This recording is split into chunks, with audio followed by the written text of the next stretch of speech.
জুলাই হত্যাকাণ্ডে ওবায়দুল কাদের, ছাত্রলীগের সভাপতি, সাধারণ সম্পাদক সহ 7 জনের বিরুদ্ধে ট্রাইব্যুনালে আজ সাক্ষ্য দিয়েছেন মিরপুর এলাকার শহীদ ফজলে রাব্বির বাবা ও শহীদ তানহার বাবা। শহীদ 2 জনের নির্মম মৃত্যুর বর্ণনা তুলে ধরেন তারা। আন্তর্জাতিক অপরাধ ট্রাইব্যুনাল 2 এর বিচারিক প্যানেলে এ সাক্ষ্য গ্রহণ অনুষ্ঠিত হয়। এদিন ট্রাইব্যুনাল 1 র্যাবের টিএফআই সেলে গুম নির্যাতনের মামলায় সাক্ষ্য গ্রহণ পিছিয়ে 25 ফেব্রুয়ারি ধার্য করেন আদালত। এছাড়া গাজীপুরের 7 জনকে গুম করে হত্যা মামলার সাক্ষ্য গ্রহণ 2 মার্চ ধার্য করা হয়।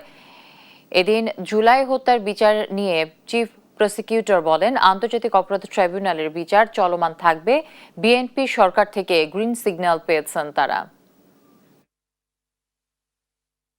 আজকে আন্তর্জাতিক অপরাধ ট্রাইব্যুনাল 2-এ আওয়ামী লীগের সেক্রেটারি জেনারেল, সেই সময়ের সেক্রেটারি জেনারেল এবং সড়ক পরিবহন ও সেতু মন্ত্রী ওবায়দুল কাদেরের বিরুদ্ধে আন্তর্জাতিক অপরাধ ট্রাইব্যুনালে যে মামলা চলমান আছে, সেই মামলায় আজকে প্রথম সাক্ষী হিসাবে শহীদ রাব্বির পিতা সাক্ষী দিচ্ছেন। শহীদ রাব্বিকে 19 জুলাই মিরপুরে গুলি করে হত্যা করা হয়।